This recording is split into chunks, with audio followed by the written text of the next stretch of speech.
A'udzu billahi as-sami'il 'alim minasyaitonir rajim. Bismillahirrahmanirrahim. Assalamualaikum warahmatullahi wabarakatuh. Alhamdulillahirabbil alamin. Wassalatu wassalamu ala asyrafil anbiya'i wal mursalin sayyidina wa maulana Muhammad wa ala alihi wa sahbihi ajma'in. Subhanaka la ilma lana illa ma 'allamtana innaka antal alimul hakim. Wala haula wala quwwata illa billahil aliyyil azim. Allahumma salli ala sayyidina Muhammad wa ala alihi wa sahbihi wa man tabi'ahum bi ihsan ila yaumiddin, amma ba'd. Apa khabar sedang penonton setia Tanyalah Ustaz? Biar tahu jangan keliru, saya mengharapkan walau di mana jua Anda semua berada, mudah-mudahan senantiasa dalam keadaan sihat walafiat, dirahmati lagi disayangi oleh Allah Subhanahu wa taala. Amin, Allahumma amin. Alhamdulillah. Pertama dan selamanya dan senantiasa, marilah sama-sama kita panjatkan, kita rafakkan syukur kehadrat Allah Subhanahu wa taala atas limpah kurnia, hidayah, inayah, petunjuk daripada Allah Subhanahu wa taala. Dapat lagi sama-sama kita dipertemukan pada pagi ini dalam Tanyalah Ustaz. Biar tahu jangan keliru bagi edisi pada hari ini 4 Januari 2022 bersamaan dengan 1 Jamadil Akhir 1443 Hijri, siaran hari Selasa pada hari ini. Terima kasih atas tontonan perempuan, para penonton, ibu-ibu, ayah-ayah, bakal penghuni syurga Allah Subhanahu wa taala. Tajuk cukup menarik untuk sama-sama kita perkatakan, kita diskusikan pada pagi ini, iaitu pengajian hadis saat hujan berterusan. Saudara sedang penonton, sebagaimana biasa kita bawakan ke studio pada pagi ini tetamu undangan kita, bintang ilmuwan kita yang berbahagia, Datuk Ustaz Muhammad Kazim Ilyas. Assalamualaikum Datuk. Waalaikumsalam warahmatullahi wabarakatuh. Apa khabar kita? Baik, alhamdulillah. Alhamdulillah, ceria seperti selalu, alhamdulillah. Dan saat-saat hujan ni Datuk, ya. InsyaAllah tabarakallah, musim hujan. Sejuk ni. Sejuk. Sejuk, cuaca pun kita tak tahu berapa darjah Celsius pada ketika ini. Ya. Dan kita mengharapkan mungkin saudara kita yang menonton dalam keadaan diuji oleh Allah Subhanahu wa taala, mudah-mudahan diberikan kekuatan dan juga diberikan semangat dan juga teruskan kehidupan kita dalam keadaan redha dengan segala ketentuan daripada Allah Subhanahu wa taala, insyaallah. Dan tajuk yang cukup luar biasa saat hujan berterusan pada pagi ini. Dan kepada anda para penonton yang ingin mengajukan sebarang persoalan ataupun kemusykilan, terus hubungi kami menerusi talian 1800 88 1677. Dan juga paling mudah anda boleh terus sahaja hantarkan soalan anda menerusi laman rasmi Facebook, di ruangan komen Facebook Tanyalah Ustaz TV3. Dan bagi anda yang menonton menerusi FB Live, jangan lupa untuk tekan butang kongsi, bantu sama-sama kita sebar luaskan, mudah-mudahan bermanfaat insya-Allah. Dan bagi anda juga yang menonton, kita war-warkan, kita bersiaran serentak menerusi TV3 dan TV9. Dan di TV9 kita lanjutkan 30 minit siaran tambahan sehingga jam 8.30 pagi. Jadi terus setia menonton sehingga ke hujung rancangan insya-Allah. Dan yang bagi Datuk, untuk mukadimah topik kita pada pagi ini, pengajian hadis saat hujan berterusan. Saya serahkan. Faitafadhal mashkur. Assalamualaikum warahmatullahi wabarakatuh. Bismillahirrahmanirrahim. Alhamdulillahirabbil alamin wassalatu wassalamu ala Rasulillah wa ala alihi wa ashabihi ajma'in. Terima kasih Dai Anas, terima kasih pada semua penonton. Tajuk yang kita baca ataupun yang kita akan bincang insya-Allah pada pagi ini cukup bagus tuan-tuan. Ya, tajuk dia tentang hujan. Saat hujan yang berterusan ni. Sebenarnya tuan-tuan, hujan adalah satu benda yang penting dalam kehidupan manusia. Ya. Allah Ta'ala menyebut tentang hujan ini lebih kurang 55 kali Allah Ta'ala sebut dalam Al-Quran betapa pentingnya hujan. Kalau tak begitu diulang dan disebutkan dengan pelbagai jenis nama. Hujan ini Allah Ta'ala sebut dengan pelbagai nama. Ada yang Allah Ta'ala sebut al-ma', turunnya air. Ada yang Allah Ta'ala sebut perkataan hujan ini midrara, yang mencurah-curah. Kemudian Allah Ta'ala juga menyebutkan wabilun, seperti dalam surah Al-Baqarah, wabilun fatarakahu soldah.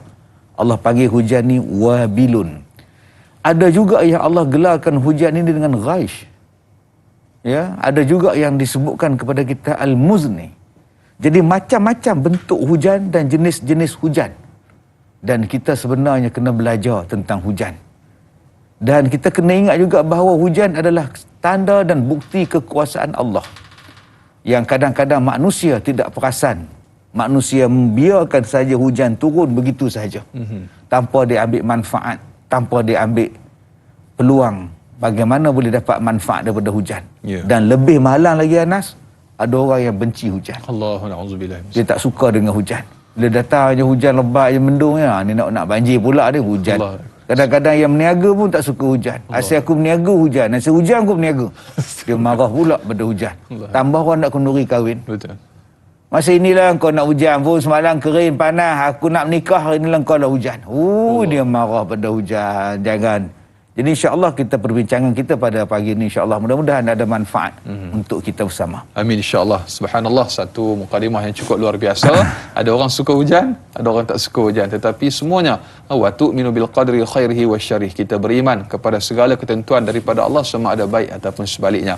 Dan bagi Datuk, kita dah pun ada soalan yang pertama menerusi sahabat Facebook kita pada pagi ini, Hana Wanci. Assalamualaikum warahmatullahi wabarakatuh. Waalaikumsalam warahmatullahi.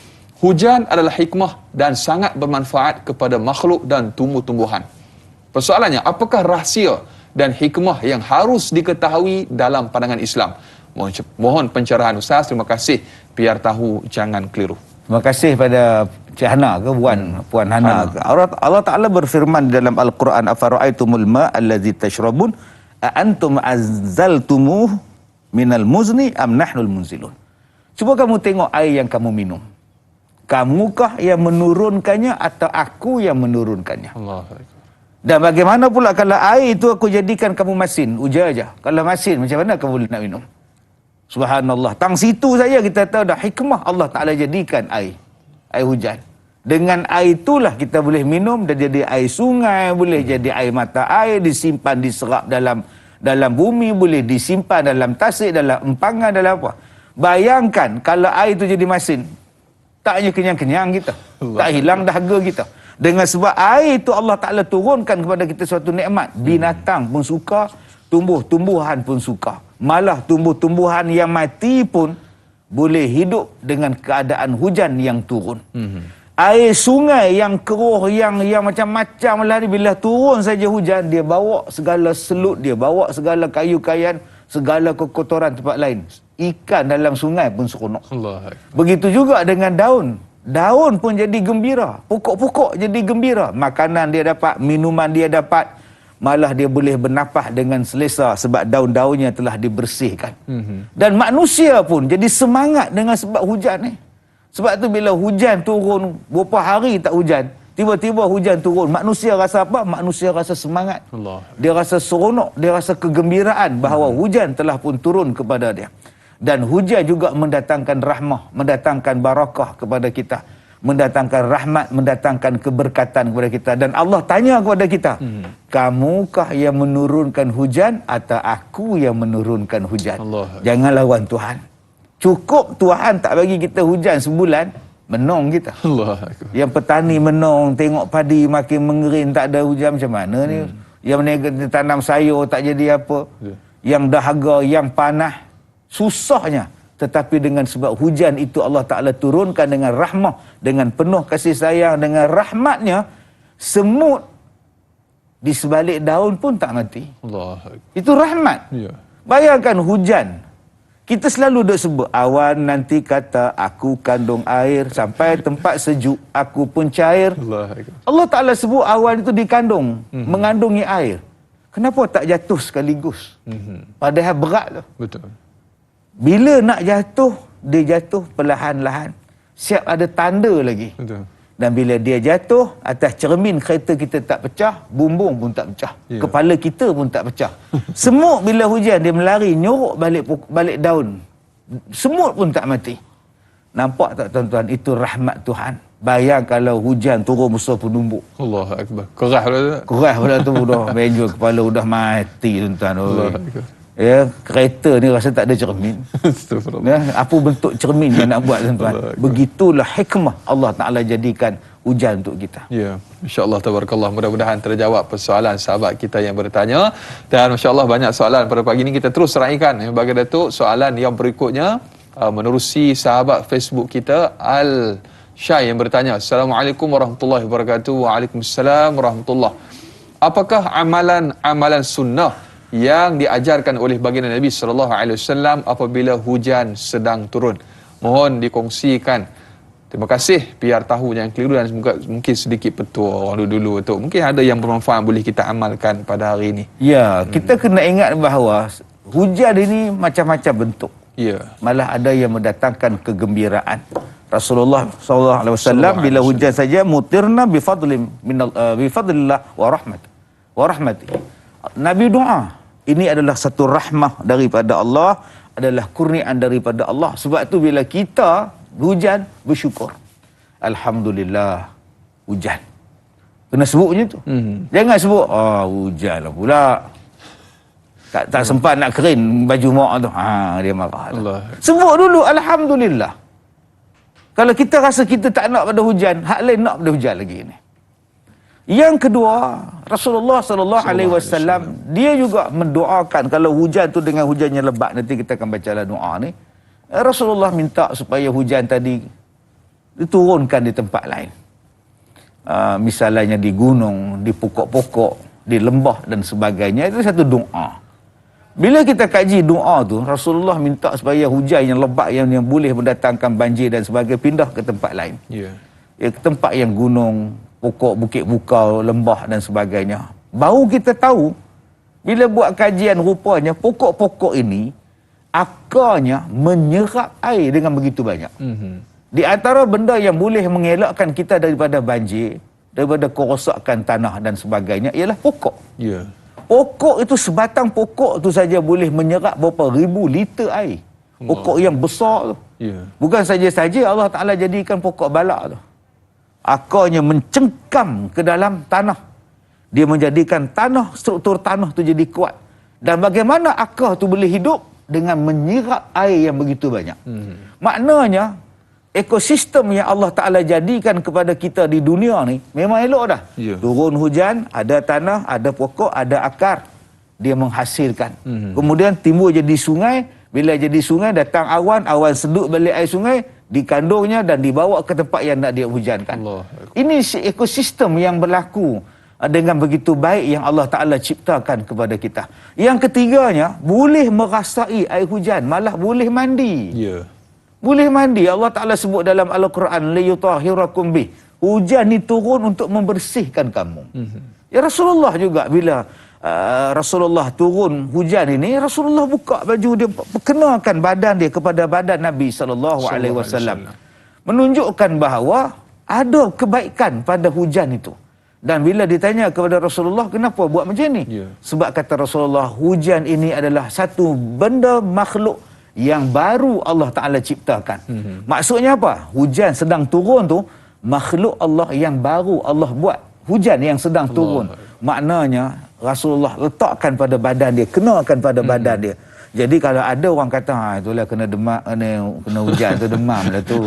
Janganlah cakap macam itu. Yeah. Takkan Allah nak menurunkan penyakit pada rahmat. Rahmat Allah, takkan Allah Ta'ala nak turunkan penyakit. Tuan-tuan, dia mengubat penyakit.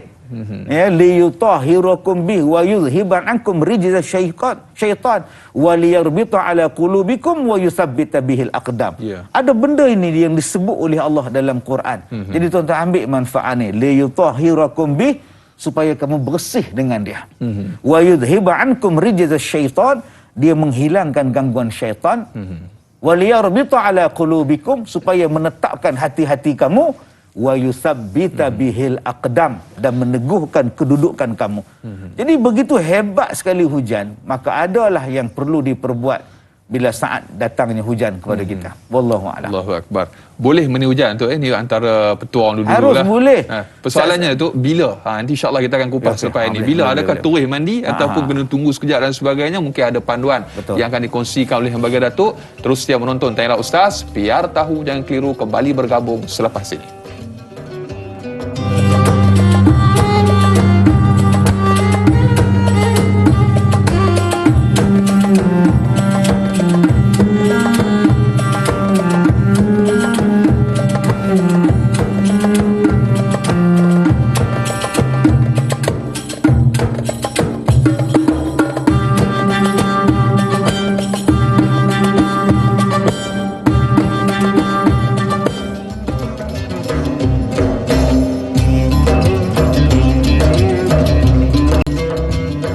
Alhamdulillah, masih lagi terus setia bersama dengan Tanyalah Ustaz. Biar tahu, jangan keliru. Para penonton, ibu-ibu, ayah-ayah bakal penghuni syurga Allah Subhanahu Wa Taala. Amin, insya-Allah.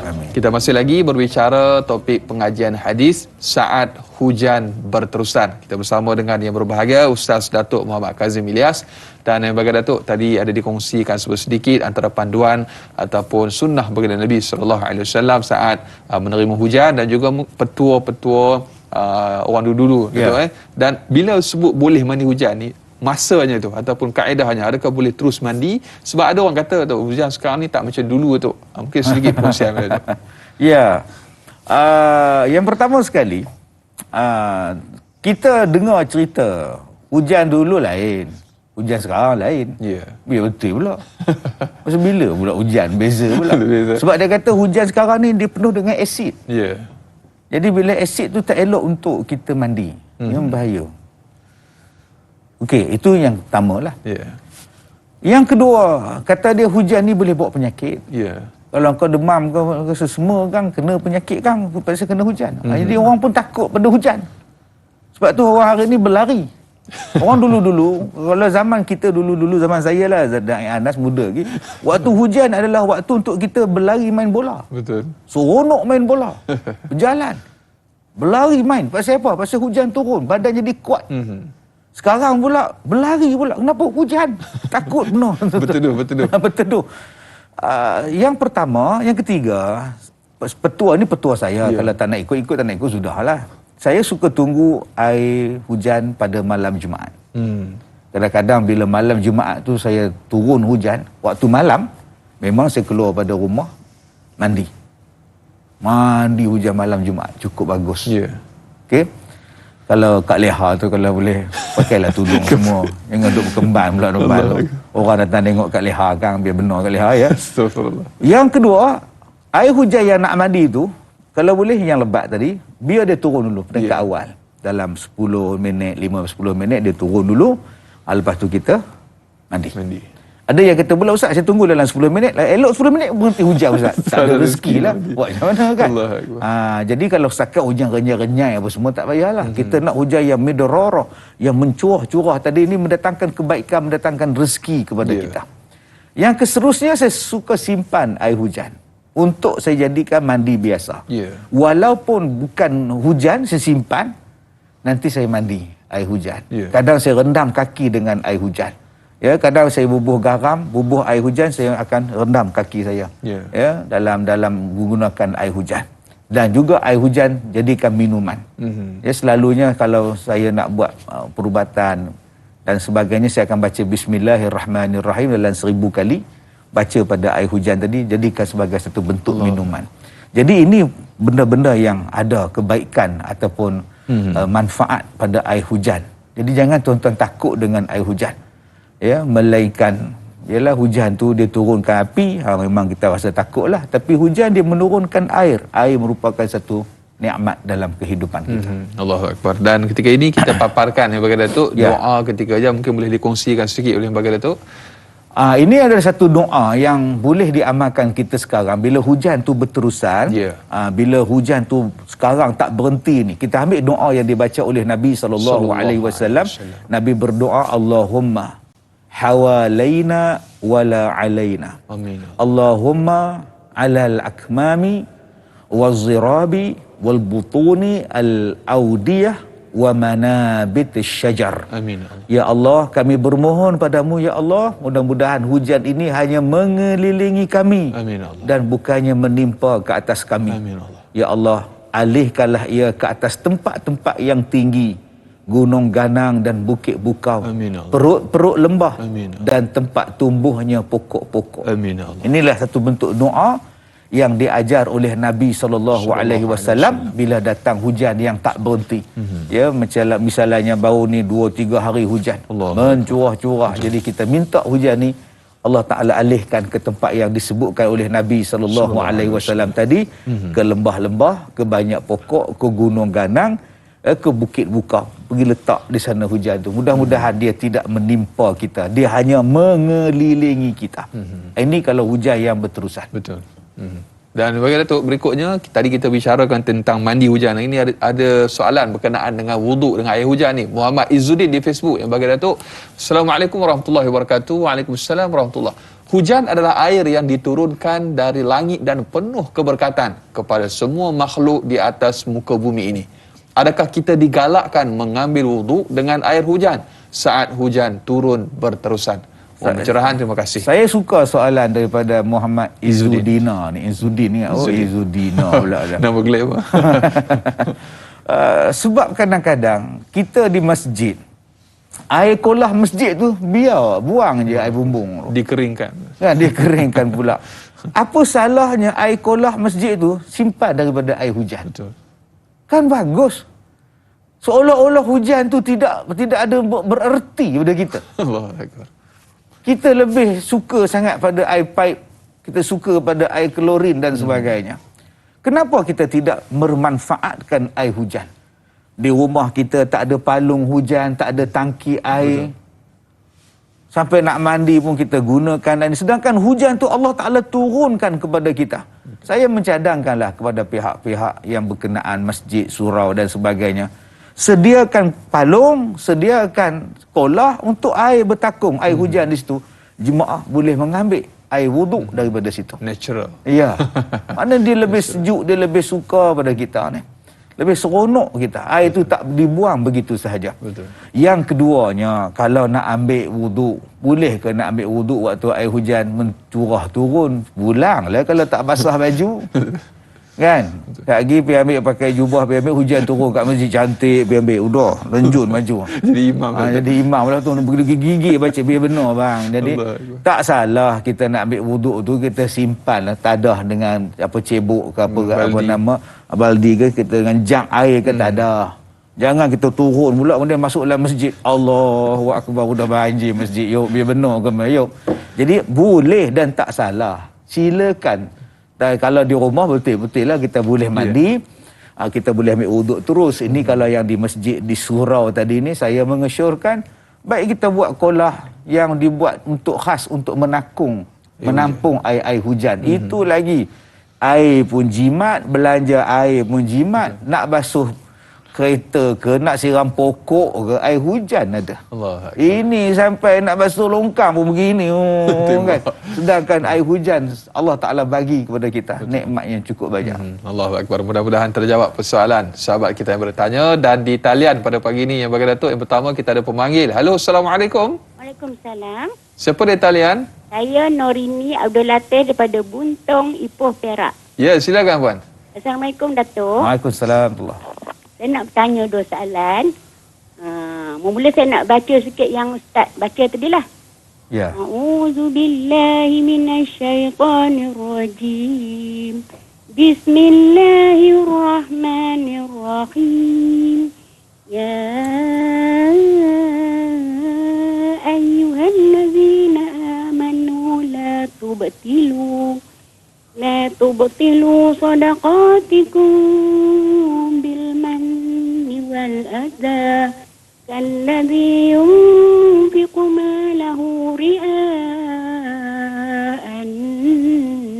nas kalladhi yunfiqu malahu ria'an nas wa la yu'minu billahi wal yawmil akhir. فمثله كمثل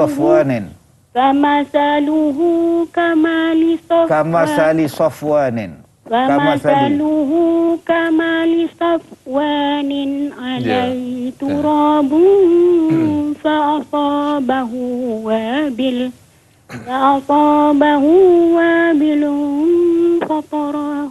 فتركه صلدا لا يقدرون على شيء مما كسبوا والله لا يهدي القوم الكافرين.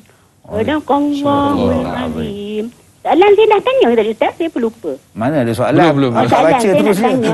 Tak ada soalan. Ini macam tilawah Quran pula ni. Tak apa. Boleh ke Ustaz? Saya Tak tanya apa, dah soalan. baca. Apa soalan dia? Apakah kita kena bersabar dengan hujan ini atau sebaliknya? Ya. Pertama, kedua, hujan itu memberi manfaat pada manusia. Ya. Contoh, ia menimbulkan suasana kesegaran pada manusia.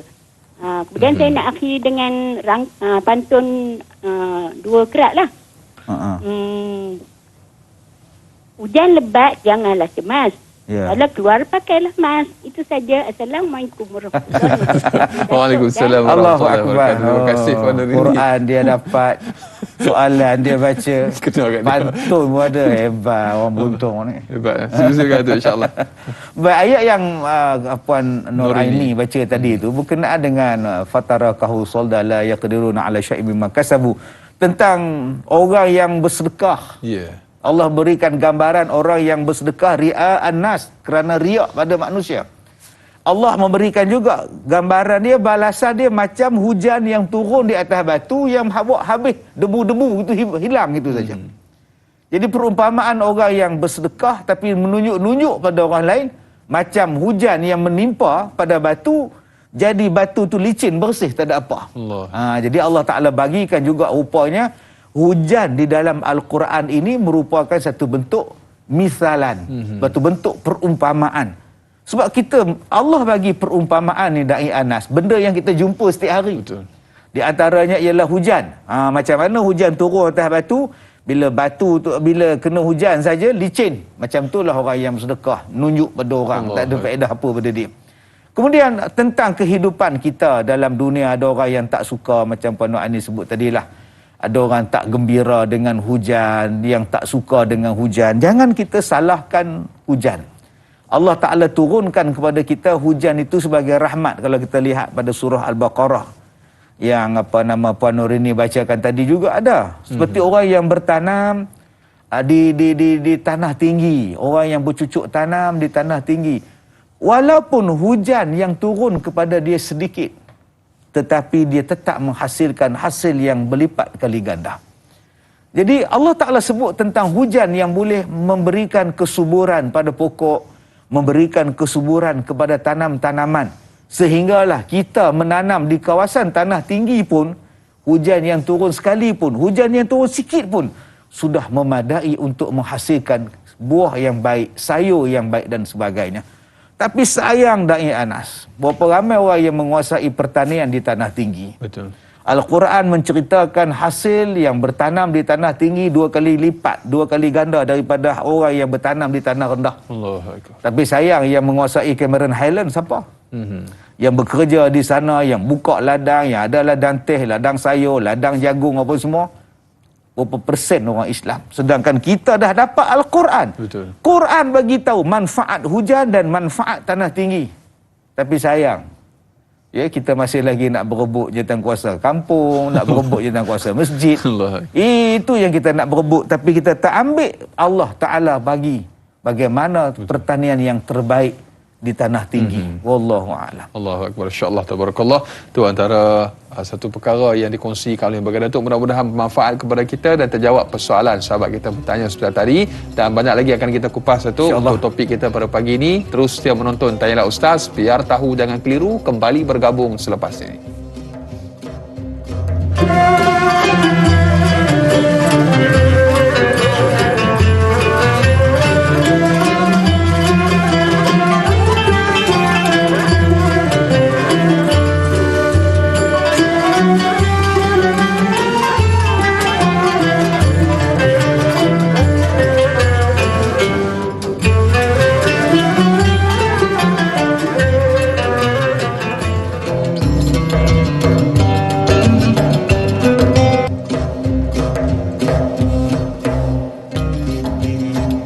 Alhamdulillah, masih lagi terus setia bersama dengan Tanyalah Ustaz, biar tahu jangan keliru. Di awal tahun 2022 ini kami bawakan kepada anda tajuk yang cukup menarik, pengajian hadis saat hujan berterusan untuk edisi pada pagi ini. Alhamdulillah, kita masih lagi bersama dengan yang berbahagia Ustaz Datuk Muhammad Kazim Ilyas untuk kita sama-sama terus diskusikan, kita bicarakan topik pada pagi ini saat hujan berterusan. Telah pun banyak soalan yang kita kupas, kita jawab, dan kepada anda para penonton yang ingin mengajukan sebarang persoalan ataupun kemusykilan, Jangan malu, jangan segan, malu bertanya sesat jalan. Hubungi kami menerusi talian bebas tol 1-800-881677 atau paling mudah terus sahaja tinggalkan soalan anda menerusi laman rasmi Facebook Tanyalah Ustaz TV3. Jangan lupa untuk yang menonton menerusi FB Live, tekan butang kongsi, sama-sama bantu sebarkan, mudah-mudahan bermanfaat insya-Allah. Dan yang bagi Datuk, kita teruskan lagi soalan yang diajukan oleh sahabat kita yang bertanya menerusi laman rasmi Facebook. Intan Zurina Abdul Razak bertanya, Assalamualaikum warahmatullahi wabarakatuh. Waalaikumsalam warahmatullahi. Kita disarankan untuk melaungkan azan ketika mana berlakunya ribut kencang dan hujan lebat. Persoalannya, bagaimanakah pula ketika hujan yang berterusan tanpa ribut? Bolehkah azan dilaungkan juga untuk mengelakkan seperti berlakunya banjir? Terima kasih atas pencerahan. Dihadiahkan sekaki payung berwarna biru itu. Okey, terima kasih pada Intan. Orang kita kalau hujan lebat, ribut, taufan, dia akan azan. Ya. Yeah. Okey. Dan saya rasa dalam di rumah saya, di kampung saya di Ipoh tu, dalam 2 bulan lepas kot ribut kuat lepas maghrib. Oh, saya ingat kau apa benda pusing rupanya ribut daripada lumut, dia bawa ke Batu Gajah, datang ke Ipoh, naik ke Pulau Kangsa sampai ke Bagan Serai pergi dia. Mata singgah. Oi, mata dia pun singgah buat beraya juga ribut ni. Jadi waktu itu saya azan. Minta azan Allahu Akbar sekuat-kuatnya. Ya. Bukan kita azan pelannya Allahu Akbar. Bukan. Itu macam malu nak azan pula. Azan Allahu Akbar. Boleh. Tak harus kita untuk azan. Jangan kata pula Nabi buat ke ustaz. Kita itu masalah kita ni. Nabi buat ke ustaz. Minta dalil. Itu minta dalil pula. Pening pula kita. Allah. Azan menandakan masuk waktu ialah dengan jam. Tunjuk jam pula kan. Menunjukkan masa masuk waktu jam. Ya. Kalau tak azan pun masuk waktu. Boleh solat. Semayanglah. Azan pun belum. Dah pukul 1:30. Apa Zuhur dah masuk semayang? Iyalah masalahnya azan pun belum. Benda tu sunat untuk kau azan bang. Bukan maknanya bila azan tu masuk waktu. Tak semestinya juga. Kalau kau bang subuh pukul 5:30 pagi. Belum lagi. Betul. Subuh kita di Kuala Lumpur ni 6-8 minit. Di Ipoh 6:15, 6:14. Kalau dia azan subuh pukul 15, semayang. Apa semayang? Belum masuk waktu. Tak tengah azan tadi. Itu azan ngejut orang. Biar benar kamu. Jadi, kena faham tu. Yeah. Azan bukan semata-mata untuk menandakan masuk waktu. Azan panggil orang mai semayang. Begitu juga azan adalah satu lambang kebesaran, syiar. Maka harus untuk kita kalau dilanda ketakutan, ya, misalnya ribut, taufan dan sebagainya, kita azan. Begitu juga dengan kelahiran orang baru. Ya. Anak kecil, kita pun azan juga. Jadi tidaklah salah untuk kita azan. Ada setengah orang marah, kenapa kau pergi haji azan? Kau bukan nak semayang, kau dah buat haji. Kan kita nak musafir. Kita di Malaysia dulu ni merdeka pun kita azan. Malam merdeka tu kita azan. Jadi tuan-tuan yang saya hormati, maka kalau ribut kita azan kuatlah, boleh, harus. Yang kedua, kalau hujan berterusan macam mana ustaz? Nanti banjir pula. Kan tadi doa dah dia baca tadi, Allahumma hawalana tadi. Itu yang kita baca doa. Itu yang Nabi buat. Kita minta hujan ni berhenti, dialihkan ke tempat lain. Dia mengelilingi kita. Dia tidak menimpa ke atas kita. Ya. Wa ma alaina. Dia tak menimpa atas kita. Dia mengelilingi kita saja. Hawal saja. Dia hanya duduk di tepi saja. Yang tu Nabi buat. Jadi kalau hujan yang berterusan, yang begitu lebat, yang kita bimbang air sungai akan naik dan sebagainya, itulah yang dibuat oleh Nabi SAW. Masya-Allah, tabarakallah. Mudah-mudahan terjawab persoalan sahabat kita yang bertanya. Dan berikutnya ni juga tentang marah ni, tentang hujan ni. Fadli Maksyah di Facebook, Datuk. Ya. Assalamualaikum warahmatullahi wabarakatuh. Waalaikumsalam warahmatullahi. Soalannya, sesungguhnya hujan yang turun adalah nikmat dan rahmat yang Allah Subhanahu wa taala berikan kepada seluruh makhluk di atas muka bumi ini. Sesungguhnya air hujan yang turun telah mengikut kadar yang ditentukan Allah Subhanahu wa taala. Apakah pandangan yang bagi Datuk dengan makhluk, yakni yang bernama manusia, yang sering menyalahkan Tuhan dengan air hujan setelah berlakunya banjir dan sebagainya berkenaan dengan air. Terima kasih, biar tahu, jangan keliru. Oh, ini soalan orang hebat ni. Allah. Ya, cara dia soal tu kita tahu hebat tak hebat Fazli Mat Shah ni. Kita boleh rujuk jawapan kepada soalan saudara Fazli Mat Shah ni di dalam surah Az-Zukhruf ayat yang ke-11. Allah berfirman, "Wallazi nazzala minas sama'i ma'a biqadar." Dan dialah yang menurunkan hujan daripada langit itu dengan kadar yang ditentukan. Maknanya Allah Ta'ala menurunkan hujan itu memang sukatan, cukup cantik lah. Kalau kita lihat proses macam mana Allah mengambil air, diletakkan di dalam awan, kemudian dibawa sampailah berarak dan bertembung hujan, jadi turunnya hujan. Di situ kita lihat bahawa Allah Ta'ala menurunkan hujan itu memang mengikut kadar yang ditentukan. Dan tuan-tuan yang saya muliakan, kadar yang ditentukan oleh Allah itu adalah baik untuk kita. Adalah cukup untuk kita. Untuk pokok, untuk ikan, untuk manusia, untuk tanah. Sebab itu Allah Ta'ala sebut, فَأَنْشَرْنَا بِهِ بَلْدَةً مَيْتًا. Daripada situlah dihidupkan bumi-bumi yang telah mati, yang ketandusan.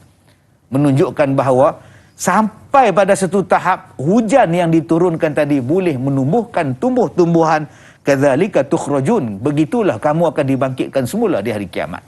Tuan-tuan yang saya hormati, dalam kehidupan kita di akhir zaman ni, masalah kita ni Da'i Anas, saya minta maaf lah saya nak cakap. Kita ni seolah-olah kita rasa kita ni hidup lama lagi. Allah Akbar. Kita rasa bahawa dunia kita ni masih panjang lagi. Allah. Sedangkan Allah Ta'ala sebut dalam surah Al-Anbiya ayat 1. Iqtaraba lin-nasi hisabuhum wa hum fi ghaflatin mu'ridun. Allah. Telah sangat hampir, kata Allah. Iqtaraba lin-nas, dah hampir sangat pada manusia. Hari untuk kamu dihisap. Tapi manusia masih leka, masih cuai. Sambung pada ayat tu, ma ya'tihim, sampai habis pada ayat yang kedua tu, apa yang datang kepada kamu tentang peringatan kepada Allah, kamu buat-buat tak dengar. Saya takut peringatan daripada Allah melalui ayat-ayat, maksudnya tanda-tanda kebesaran Allah, manusia buat-buat tak dengar, buat-buat pekak. Kita kena lihat Allah Maha Baik. Allah Maha Baik. Bismillahirrahmanirrahim. Allah Maha Baik. Ar-Rahman Ar-Rahim. Ada orang kata, ustaz ni apa Allah turunkan banjir ni, habis rumah tenggelam bumbung apa semua ni. Budak-budak matilah apa, orang tua susah lah apa, makan apa semua tak ada ni apa. Tuhan kata, ustaz kata Tuhan baik, apa ni baik. Hai. Ni cara cakap macam orang utara ni, apa ni. Allah. Jangan cakap macam tu. Makcik, Allah Maha Baik. Cuma kita kaji balik, hujan ni apa benda? Adakah berlakunya banjir dan sebagainya itu berpunca daripada tangan-tangan kita? Zuharal fasadu fil barri wal bahr bima kasabat aydin nas. Berlakunya kerosakan di darat, di lautan ni puncanya tangan-tangan manusia. Jangan salahkan Tuhan. Allah Ta'ala turunkan hujan ni mengikut kadar yang cantik dah untuk kamu. Sesuai dengan pokok, dengan tanah, dengan rumah, dengan kehidupan manusia, dengan sungai. Tapi kalau ekosistem manusia telah ubah, terganggu, air ni nak pergi ke mana? Tadi saya sebut bahawa sebatang pokok itu boleh menyerap air beribu liter. Allah Akbar. Maknanya selamat. Sungai-sungai yang Allah Ta'ala jadikan itu dalam surah Az-Zukhruf ayat 10. Allah Ta'ala kata, kami yang jadikan jalan-jalan di atas muka bumi ni. Menunjukkan jalan-jalan tu juga zaman dulu kala jalan utama ialah sungai. Betul. Sungai adalah satu bentuk pengaliran air hujan yang paling cantik sekali. Tapi kalau sungai dirosakkan, kalau pokok dirosakkan, gunung ganang dirosakkan, tidakkah air hujan tu datang ke rumah kita? Dia masuk dalam bilik tidur kita sampai hapus bumbung kita. Jadi jangan salahkan hujan. Sebab Allah Ta'ala kata, hujan itu turun adalah kadar yang terbaik untuk kamu. Cuma kamu saja. Saya rasa tak seronok bila tengok sungai-sungai makin kecil. Allah. Dulu kita mandi sungai, sungai besar mandi sungai. Bila saya balik tengok dah tak boleh nak mandi. Lebih malah lagi sungai dah disimenkan kiri kanan. Sungai dah disimen. So macam mana tanah nak masuk air? Dan lebih tak seronok bila saya tengok di sepanjang sungai orang bina bangunan. Allah. Rezek-rezek sungai dah habis. Jadi inilah yang perlu diperbetulkan balik untuk mengelakkan musibah. Ya. Wallahu Allahu Akbar. Perlu dimuhasabah, perlu dikaji. Dulu tak berlaku, kenapa sekarang baru berlaku? Ya. Ini mungkin ada sesuatu rahsia yang Allah Ta'ala sembunyikan untuk sama-sama kita renung dan juga kita perbaiki. Banyak lagi akan kita kongsikan yang berbagai Datuk. Terus setia menonton Tanyalah Ustaz. Biar tahu jangan keliru, kembali bergabung selepas ini.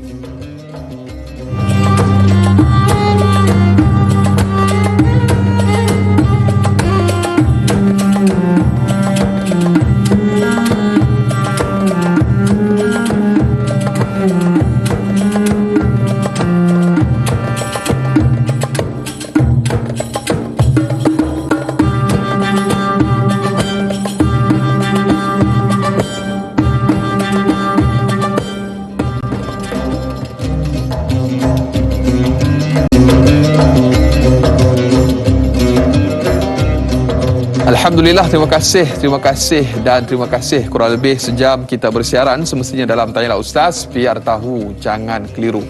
Saudara sedang penonton, ibu-ibu, ayah-ayah bakal penghuni syurga Allah Subhanahu wa taala. Kita masih lagi berbicara pengajian hadis saat hujan berterusan bersama dengan yang berbahagia Ustaz Datuk Muhammad Kazim Ilyas. Dan yang bagi Datuk, kita mengalu-alukan lagi kepada para penonton yang ingin mengajukan sebarang persoalan ataupun kemusykilan, hubungi talian bebas tol 1800 881677. Dan paling mudah, terus sahaja tinggalkan soalan anda menerusi laman rasmi Facebook Tanyalah Ustaz TV3.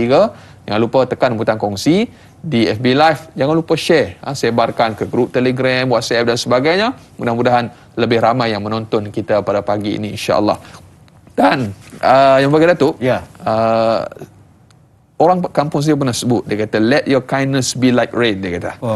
That cares not about whom it falls upon, dia kata. Maksud dia, biarlah kebaikanmu seperti hujan yang tak peduli pada siapa pun ia jatuh.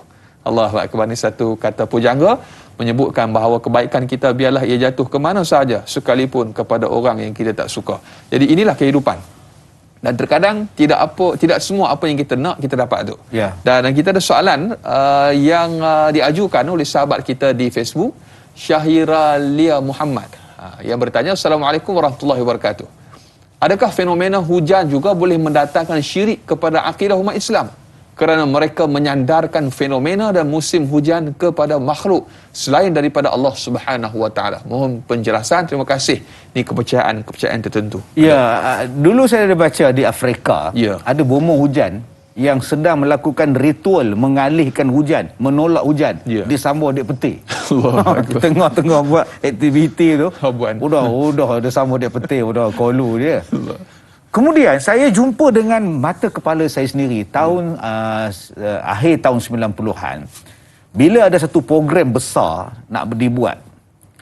Di tengah padang tu ada tungku, maksud saya tungku ni macam orang nak masak, ada bata, ada tungku, semua ada periuk. Saya tanya, apa hal ni? Dia kata kita nak halih hujan ke tempat lain. Saya kata hujan tu kan rahmat, biarlah hujan. Ini ada majlis besar ni ustaz, kata dia. Kalau hujan turun, rosaklah program. Kemudian, kan hujan tu rahmat, buat apa dia tolak? Dia kata saya bukan tak nak hujan, kita bukan tak nak hujan, kita nak hujan pergi tempat lain. Oh gitu. Jadi apa aktiviti dia? Tu aktiviti dia. Dia bakar lah apa benda pun, saya malah campur lah, tak kamu lah. Kemudian dia buat pada jauh, dia tolak. Ui, terror benar. Itu namanya aktiviti menolak hujan. Saya rasa banyak orang yang terlibat dengan benda ni bila nak buat program-program majlis-majlis besar, kenduri kahwin pun kadang-kadang dia buat.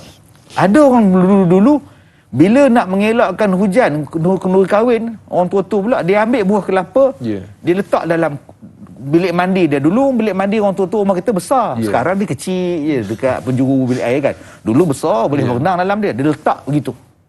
Ada juga yang ambil baju pengantin, dia lempar atas bumbung. Dia kata untuk mengelakkan hujan. Kalau Allah nak turunkan hujan, kamu lemparlah baju apa pun. Buburlah buah nyor ke, buah tembikar ke dalam kolam air tu. Kalau Allah kata hujan, hujan juga. Sebab itu Nabi SAW menyebutkan kepada kita, mutirna bi rahmatillah wa bi rizqillah wa fadlillah minallah fa huwa mu'min bi kafirun bil kawakib. Nabi SAW sebut kafirun bil kawakib. Siapa yang mengatakan bahawa hujan ini adalah rahmat daripada Allah, kelebihan daripada Allah, maka dia beriman kepadaku. Fahuwa mu'minun bi. Dia beriman kepadaku, kafirun bil kawakib.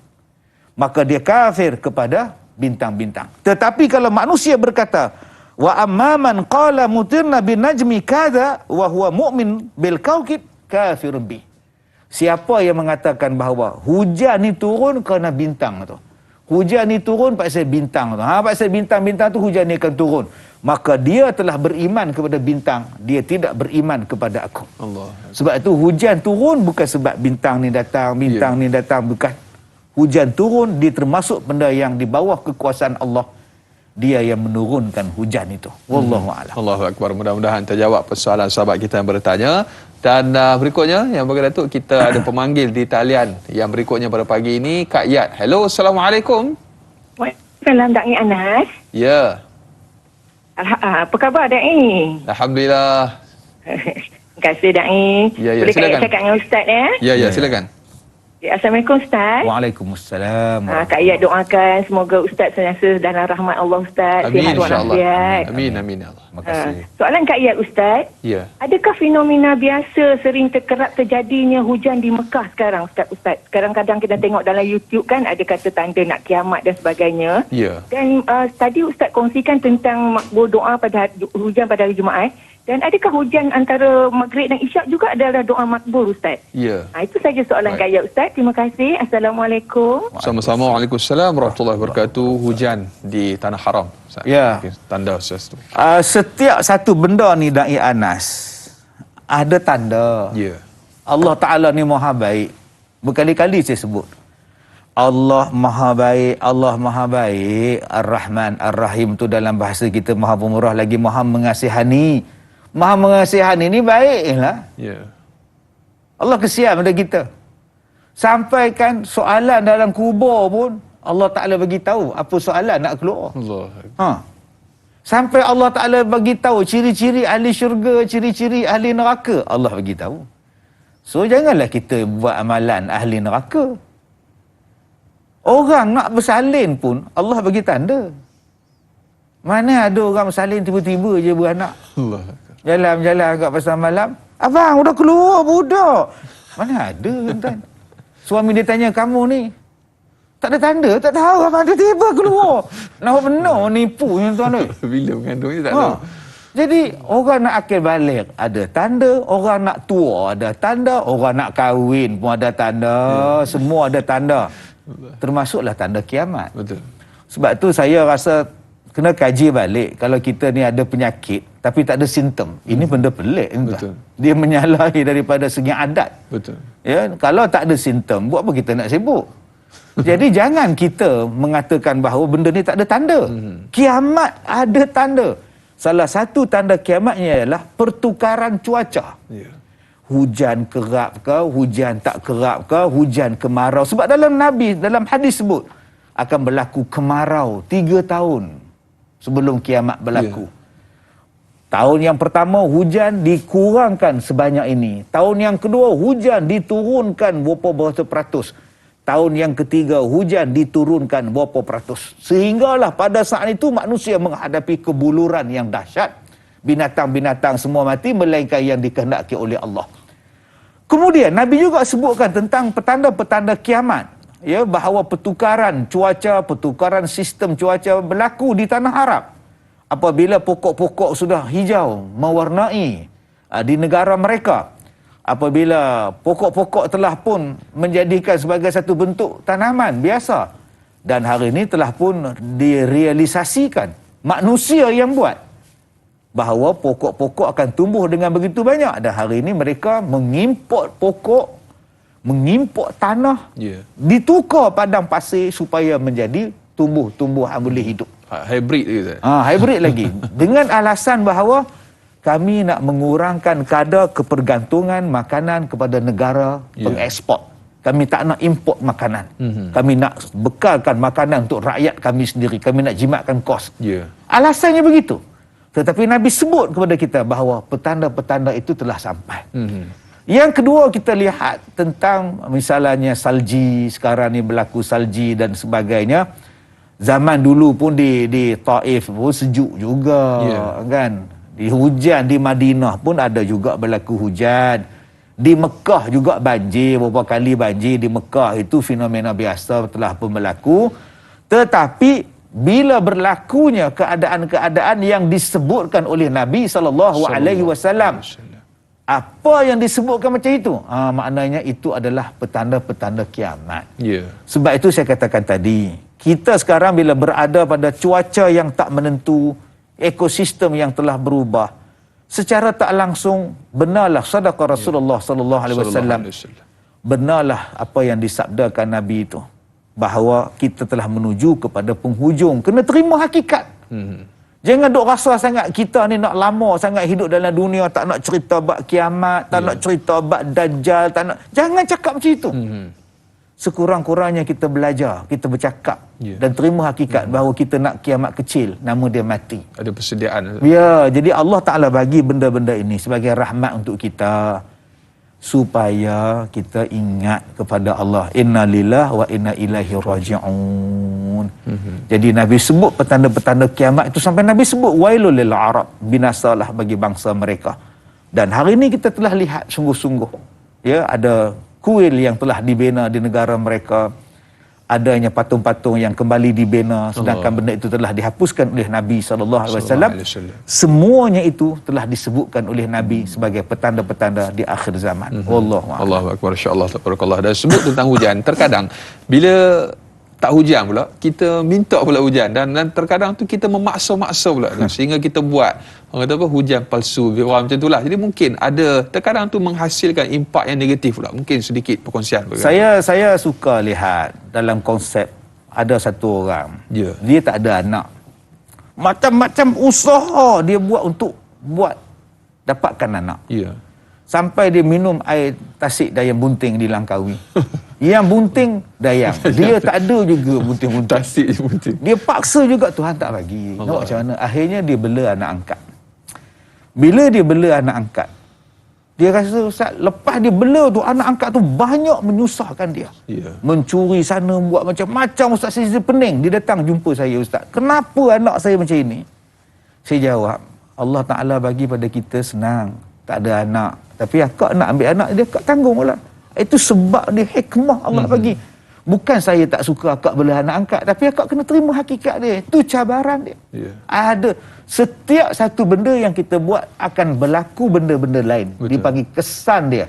Ya, kita sebut dalam surah Yasin pun disebut athar. Kesan-kesan yang kita buat tu mesti ada kesan dia. Wa naktubu ma qaddamu wa atharahum. Ada asar-asar yang akan kita buat. Yang kedua, hujan itu sebenarnya banyak benda yang bermanfaat. Mata palsu, jantung hari ni pun orang boleh tukar, jantung binatang pun nak masukkan dalam badan manusia. Banyak benda-benda yang pada peringkat awalnya mendatangkan kebaikan, dicipta untuk mendatangkan kebaikan. Gigi palsu lah, mata palsu lah, tangan palsu dan sebagainya, semua palsu belaka. Tetapi lama-kelamaan, Da'i Anas, benda ini boleh dimanipulasi oleh musuh-musuh Allah. Manipulate inilah yang akan berlaku. Baik daripada hujan tiruan, dia akan berlaku kepada benda-benda manipulasi. Apa benda yang manipulasinya? Selepas ini. InsyaAllah. InsyaAllah, tabarakallah. Satu suspense juga, Datuk, bila Datuk sebut manipulasi yang bagaimana. InsyaAllah kita akan kongsikan selepas ini, kerana kita nak tamat di TV3, akan sambung lanjutan 30 minit di TV9. Terus setia menanti jawapannya, terus setia menonton Tayangan Ustaz. Biar tahu jangan keliru, kembali bergabung di TV9 selepas ini.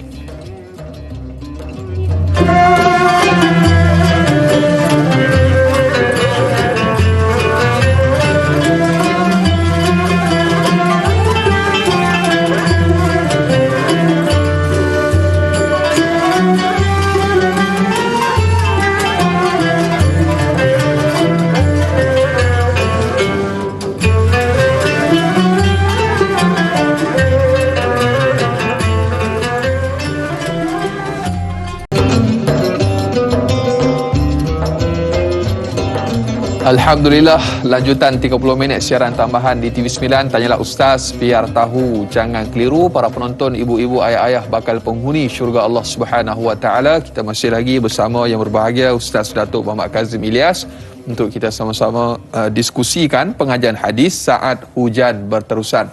Telah banyak kita kongsikan, kita jawab, kita kupas untuk soalan-soalan yang diajukan kepada kita, dan kepada anda para penonton, ibu-ibu, ayah-ayah bakal penghuni syurga Allah Subhanahu Wa Taala terus menghantarkan sebarang persoalan ataupun kemusykilan.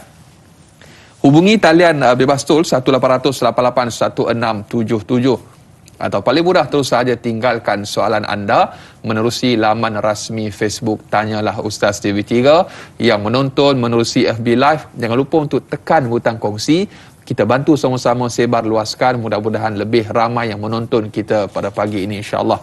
Dan yang bagi Datuk, Ya. tadi kita berhenti tentang manipulasi. Kerana setiap sesuatu yang direka, yang dicipta oleh tangan manusia, semestinya ada kesan baik dan juga kesan buruk. Dan mungkin bila sebut tentang manipulasi, mungkin ada sesuatu yang dikongsikan. Kita kena lihat bahawa orang dalam dunia ini, manusia saling nak menguasai di antara satu sama lain. Tambah kalau musuh Islam akan cuba nak menguasai orang Islam, malah menidakkan Islam dan sebagainya, seperti firman Allah, walan tardu ankal yahudu walan nasara hatta tattabi'a millatahum. Maknanya mesti ada usaha yang berterusan untuk menguasai orang-orang Islam. Untuk melemahkan orang Islam daripada pelbagai. Kalau dulu kita kata Islam ni dirosakkan dengan S, dengan seks, song, sport dan sebagainya. Memang asalnya kita bersukan, marilah bersukan. Tapi dalam masa yang sama itu ditukarkan sukan itu sebagai satu alat untuk mendedahkan aurat. Maka menjadi biasalah orang Islam untuk mendedahkan aurat. Dalam benda yang kita tak sedar, itu nama dia manipulasi. Begitu juga dengan lagu. Lagu adalah satu bentuk untuk menenangkan jiwa asalnya. Hiburan. Tapi digunakan lagu itu untuk menunjukkan sentimen, untuk memuja syaitan dan sebagainya. Propaganda. Begitu juga dengan cuaca. Ya, kita kena melihat bahawa faktor cuaca juga asalnya nak buat hujan tiruan supaya hujan boleh turun. Tapi bagaimana kalau dimanipulasikan, hujan itu dibuat dalam skala yang besar. Dan dianya dimakbulkan oleh Allah. Dan ada satu makhluk yang Allah Ta'ala sebut bahawa benda tu boleh berlaku. Seperti mana yang disebut oleh Nabi SAW, fayati alal qaumi fayadu'uhum fayu'minu nabihi. Akan sampai kepada kamu satu kaum yang mana bila mereka menyeru kepada kamu, kamu percaya apa yang dia cakap. Bila dia kata apa pun, kamu angguk kepala tanpa langsung nak bantah. Akan sampai saat macam itu. Walaupun benda itu tak logik pada akal, walaupun benda itu orang kata tak betul, tapi akan orang kata betul. Pasal apa? Sebab disebarkan setiap hari. Yang kedua kata Nabi, wa yastajibuna lahu fayamurus sama fayumtar. Ya, fatumtiru, kata fatumtiru. Dan apabila dia memerintahkan langit supaya menurunkan hujan, maka hujan turun. Jadi dalam hadis ini panjang ni tuan-tuan, disebutkan kepada kita ni, wa yastajibuna lahu fayamurus sama fatumtiru. Bila dia suruh langit menurunkan hujan, hujan turun. Ada benda itu. Makhluk itu ada. Namanya apa? Namanya ialah Dajjal. Rupanya teknologi Dajjal ini tuan-tuan, dia boleh buat benda-benda ini. Tapi bila kita cakap benda ini, orang katakan, ini teori. Ini bukan teori, ini hadis. Hadis adalah fakta. Bahawa Allah Ta'ala berikan kekuasaan kepada mereka buat benda-benda ini. Yang akhirnya bila turun dalam jumlah yang luar biasa, orang mula menyalahkan Tuhan. Orang tak percaya pada Tuhan. Tuhan zalim, Tuhan jahat, Tuhan ini. Itu tujuan dia. Dan pada masa itu mereka akan beriman kepada Dajjal. Dan Dajjal termasuk dalam tanda-tanda kiamat. Salah satu kerja Dajjal ialah mengubah sistem cuaca. Yang saya sebutkan tadi, mungkin soalan Kak Yat tadi tentang salji di negara Arab dan sebagainya. Itu pun kita tak boleh nak menolak seterusnya. Wallahu a'lam. Allahu akbar. Mudah-mudahan terjawab dan mudah-mudahan Allah Subhanahu Wa Taala melindungi kita, membangkitkan kita daripada lena tidur kita yang panjang. Amin. InsyaAllah untuk kita bangkit sedar bahawa fitnah itu merupakan fitnah dan kita buat persediaan untuk menghadapinya, insyaAllah. Dan bagi Datuk, soalan yang berikutnya menerusi Muhammad Faizal bin Ahmad di Facebook. Assalamualaikum warahmatullahi wabarakatuh. Waalaikumsalam warahmatullahi. Kebiasaannya apabila hujan lebat pada waktu malam, ramai yang tarik selimut sampai melalaikan solat, terutamanya solat subuh. Tetapi sekarang tidak lagi. Bila mana hujan sahaja, semua akan risau dan bimbang.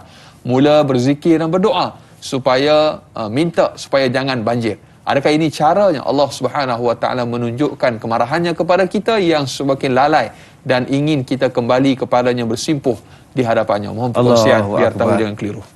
Itu manusia yang melihat dengan pandangan dua lapis. Kadang-kadang kita ni jarang sebut nama Allah, jarang ingat pada Allah, sebab tu Allah bagi sakit. Allahu Akbar. Bila kita sakit, perkataan paling banyak sebut Allah. Macam kita sakit, saya ni sakit kaki. Nak bergerak pun Allah. Nak duduk ni pun Allah. Nampak? Nak nyandar ni pun Allah. Ada orang sebut. Bila nak duduk daripada sakit tu, Kazim. Rasa tak ada. Tak ada, tuan-tuan. Bila sakit saja, Allah. Tujuan dia apa? Tujuan dia untuk kau sebut nama Allah banyak-banyak. Walaupun payah. Walaupun payah. Sebab apa? Sebab bila sakit tu, perkataan yang paling nak disebut ialah Allah. Allah. Lepas tu, kalau isteri dia marah, lagi panjang Allah tu.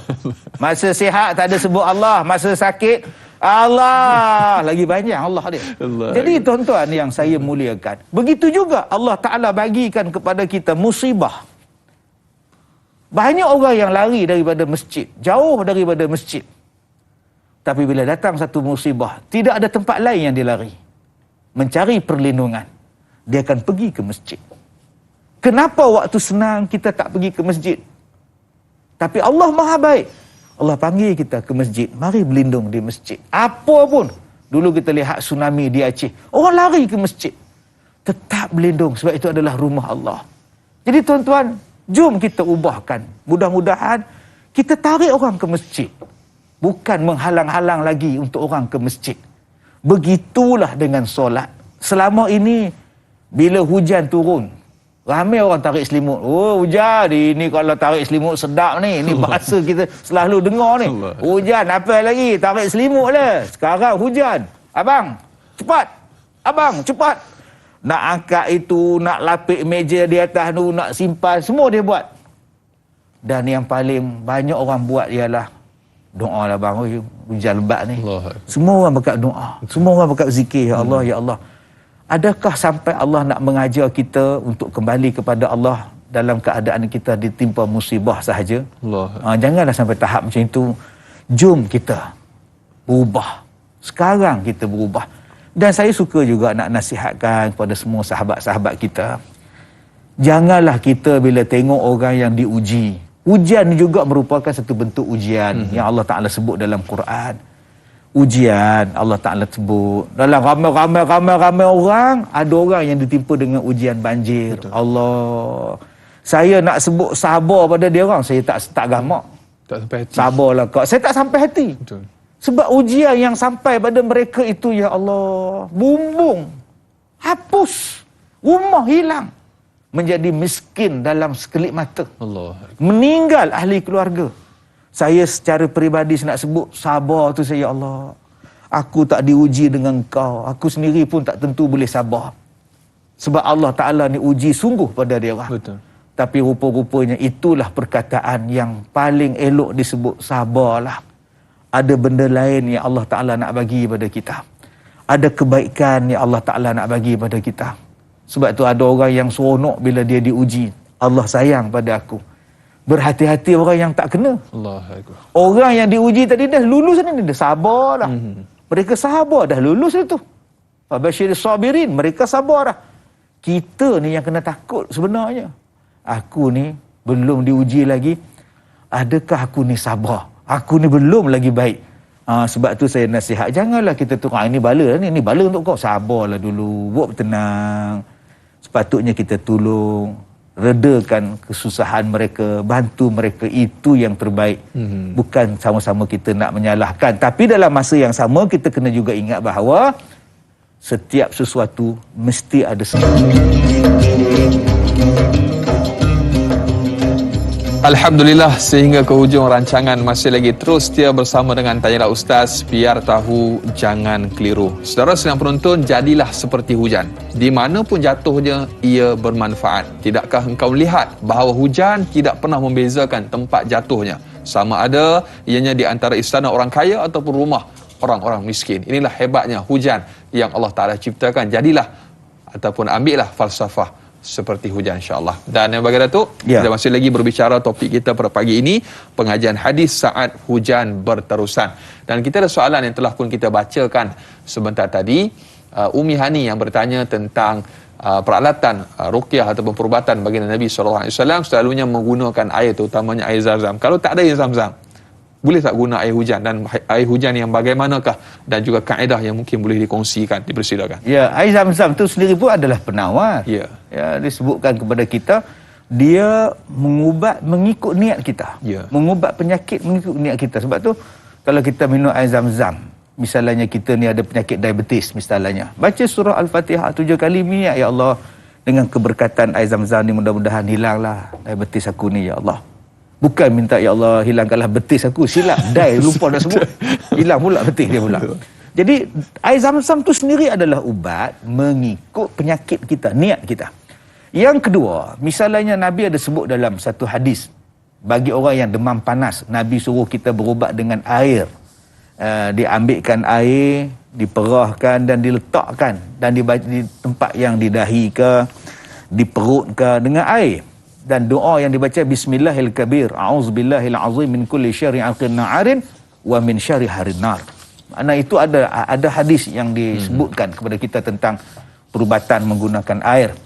Tentang air hujan ini, kita lihat di dalam Al-Quran, Allah Ta'ala berfirman dalam surah Asy-Syura ayat 28. Allah kata, wa huwallazi yunazzilul ghaits mim ba'di ma qanatu wa yansyuru rahmatahu wa huwal waliyul hamid. Dialah yang menurunkan hujan sesudah kamu berputus asa, sesudah mereka berputus asa, dan dialah yang menyebarkan rahmatnya. Jadi hujan ini ialah suatu ubat untuk orang yang berputus asa, dan Allah Ta'ala menurunkan rahmat. Maka tidaklah salah kita berubat dengan air hujan sebagai satu manfaat pada kita. Air hujan yang macam mana? Saya dah katakan tadi, hujan yang lebat. Sebab Allah Ta'ala sebut dalam surah Nuh, dalam surah Nuh, iaitu keistimewaan midrara. Ada banyak ayat midrara dalam surah Al-An'am, ada midrara. Dalam surah Nuh ayat 10 juga ada perkataan midrara, 10-11 ni ada perkataan midrara. Maknanya hujan yang mencurah-curah. Jadi waktu itu kita ambil, kita simpan. Bukan waktunya renyah-renyah biasa-biasalah. Ya, kita ambil hujan yang mencurah. Ada pula yang kata tak boleh simpan daripada air yang kena bumbung, air hujan. Dia nak tengah-tengah padang. Saya kata kena bumbung pun tak apa kalau bumbung tu bersih. Orang dulu tak bagi ambil kena bumbung tu, macam-macam benda atas tu. Taik musang, taik semua di atas tu kau tadah pula. Kemudian minumlah anak ubat ni. Padahal musang membuang di atas. Udah anak jadi musang pula. Jadi sebab itu orang tua-tua tak bagi. Tapi kalau bumbung tadi bersih, apa masalah?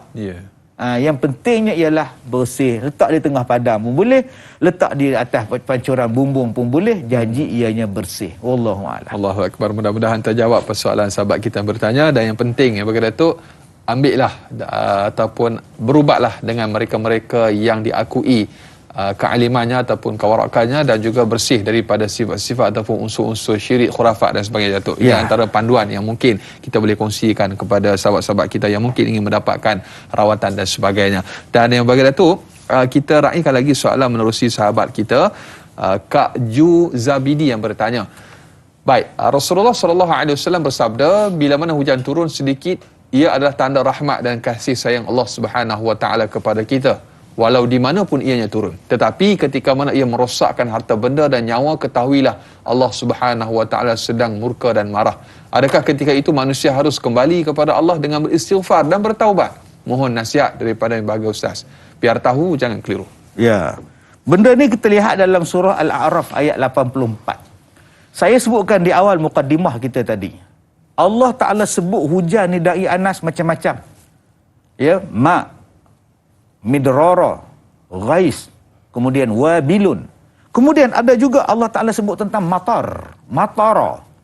Seperti yang Allah Ta'ala sebut dalam surah Al-A'raf ayat 84, kata Allah, wa amtarna alaihim matara, dan kami hujankan kepada mereka dengan hujan. Ada ulama yang menafsirkan bahawa hujan matara di sini ialah hujan batu. Jadi Allah Ta'ala sebut fanzur kaifa kana aqibatul mujrimin, dan kamu lihatlah bagaimana kesan pada orang yang melakukan dosa. Maknanya hujan juga dijadikan oleh Allah sebagai satu bentuk pembalasan dosa. Maka wajib pada masa itu kita ambil iktibar apa benda yang kita buat yang sekarang ni Allah Ta'ala turunkan kepada kita. Tak boleh kita cakap ini semata-mata bencana alam, Fenomena alam. Jangan sebut ini adalah fenomena, ini fenomena. Dulu-dulu ada je. Betul, dulu-dulu pun ada dosa dia juga. Allah turunkan macam ini. Sebab itu bila Allah turunkan sesuatu bala, jangan kita nak salahkan orang, jangan kita nak kata ini bencana semata-mata, ini fenomena semata-mata. Ingatlah ini satu bentuk ajaran peringatan daripada Allah. Kadang-kadang hujan itu adalah rahmat, adalah keberkatan. Tetapi hujan juga merupakan satu bentuk azab, pengajaran apabila kita melakukan sewenang-wenangnya perbuatan mungkar dan kita melakukan kerosakan di atas muka bumi. Allah datangkan dia. Rujuk surah Al-A'raf ayat 84. Allahu Akbar. InsyaAllah. Tabarakallah. Tu antara ujian ataupun perkara yang perlu kita renung dan juga muhasabah apabila kita diuji oleh Allah Subhanahu Wa Taala, maka baliklah kepada Allah Subhanahu Wa Taala. Dan berikutnya yang bagi Datuk, kita kongsikan lagi soalan berkenaan dengan hujan. Kalau dulu saya ingat tu, bila mana kita mani hujan, kalau sampai melampau sangat tu mak kejar dengan rotan. Masya-Allah, tabarakallah. Dan nanti demam dan sebagainya. Ada perkataan-perkataan yang keluar yang menyebabkan biasanya kita didoakanlah anak bertuah dan sebagainya kan sampai maghrib mani hujan kan. Jadi terkadang ada perkara-perkara yang berkaitan dengan hujan ni adalah satu perkara yang perlu kita renung dan muhasabah. Terkadang kita nak supaya hujan yang datang dalam kehidupan kita itu hujan yang bermanfaat, sebagaimana doa yang diajarkan oleh Nabi SAW. Mungkin ada lagi doa-doa yang lain yang mungkin boleh Datuk kongsikan. Kalau dulu-dulu, waktu saya sekolah dulu, hujan saya seronok waktu pagi. Sebab tak payah pergi sekolah. Cikgu tak marah tau. Pasal apa? Hujan. Dan tak payah pakai kasut sekolah. Cikgu tanya kenapa tak pakai? Hujan. Cikgu pun tak tanya. Selipar ke sekolah. Itu zaman kita kecil-kecil dulu. Kalau sebut hujan je, tak payah pergi sekolah. Banyak seronoknya hujan. Jadi dalam surah Nuh, Allah Ta'ala sebut tentang hujan itu akan turun mencurah-curah rezeki yang banyak, harta yang banyak. Surah Nuh ayat 10 itu tuan-tuan, cukup hebat. Saya tak nak cakap tentang doa apa-apa semua ni. Saya nak cakap satu aja. Beristighfarlah. Mohonlah ampun kepada Allah. Allah Ta'ala akan memenuhi hajat kita. Allah Ta'ala akan menurunkan kebaikan kepada kita. Allah akan kurniakan anak-anak yang baik kepada kita. Allah Ta'ala akan rezekikan kita dengan rezeki yang baik. Itulah yang kita kena buat. Mohonlah keampunan kepada Allah. Minta semua orang bertaubat. Perbetulkan mana yang tak betul. Betulkan mana yang tak betul tadi. Taubat kepada Allah. Allah turunkan daripada hujan yang berupa azab, diturunkan rahmat kepada kita. Jadi kesimpulan untuk soalan ni, gunakanlah ayat 10 surah Nuh. Bertaubatlah kepada Allah.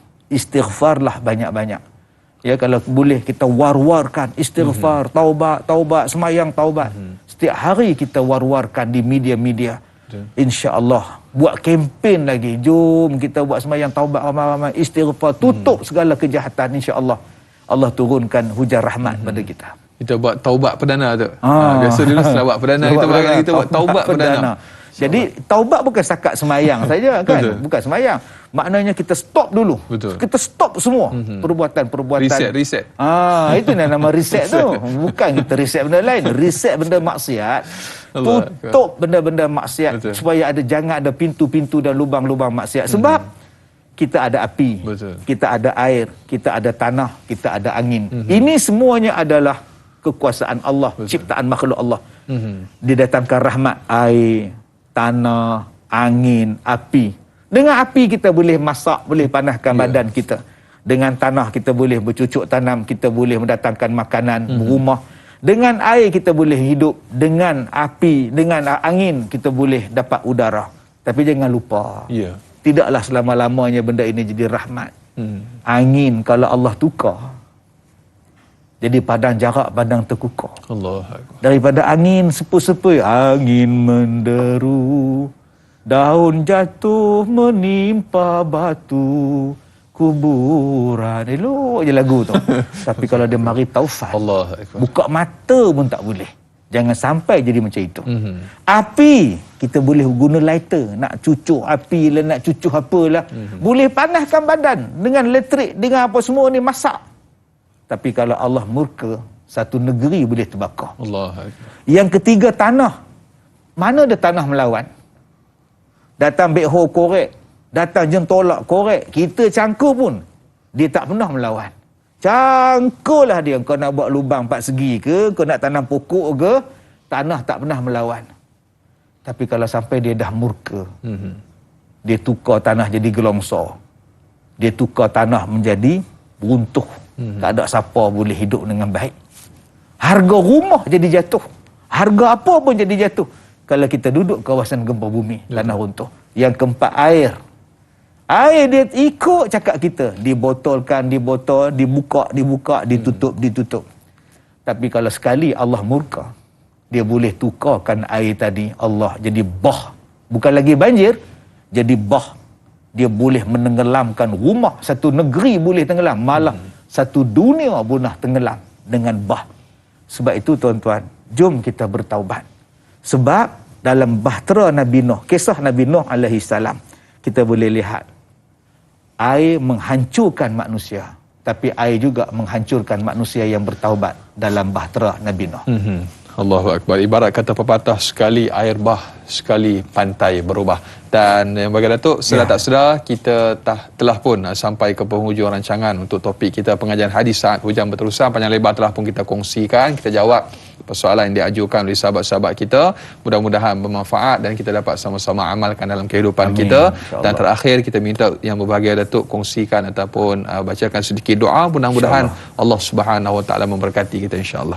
Bismillahirrahmanirrahim. Alhamdulillah wassalatu wassalam ala Rasulillah wa ala alihi wa ashabihi ajma'in. Ya Allah ya Rahman, amin. Kau turunkanlah hujan yang rahmat kepada kami ya Allah. Amin Allah. Bukannya menurunkan hujan yang membawakan azab pada kami ya Rahman.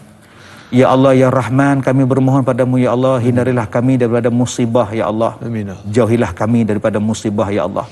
Ya Allah ya Rahman, Tuhan yang Maha Pemurah, berikanlah kesabaran, berikanlah ketenangan hati, kekuatan jiwa kepada saudara-saudara kami yang ditimpa dengan ujian dan musibah banjir ya Allah. Amin ya Allah. Berikanlah kesabaran dan kekuatan hati kepada mereka ya Allah. Amin. Dan gantikanlah apa yang telah musnah dengan sesuatu yang lebih baik untuk mereka ya Allah. Amin. Kami hanya mampu berdoa untuk mereka, dan insya-Allah kami sedaya upaya akan menolong mereka ya Allah. Amin. Ya Allah ya Rahman, berikanlah kekuatan dan kesabaran dan kecekalan kepada semua yang membantu mangsa-mangsa banjir, daripada pihak kerajaan, agensi kerajaan dan NGO dan sukarelawan yang tanpa mengira penat dan lelah membantu mereka dan seluruh rakyat Malaysia yang membantu wang ringgit, harta benda untuk dihadiah dan disedekahkan kepada mereka ya Allah.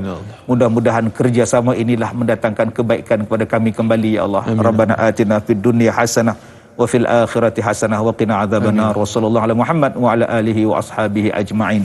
Walhamdulillahi rabbil alamin. Amin amin ya rabbal alamin. Alhamdulillah. Terima kasih yang berbahagia Datuk atas perkongsian pada pagi ini. Esok sebagaimana biasa, saudara sedang penonton, kita akan bersama dalam topik fiqh pesakit mental bersama dengan moderator Da'i Hadari dan juga yang berbahagia tetamu undangan kita Ustaz Ahmad Fawaz Fazil.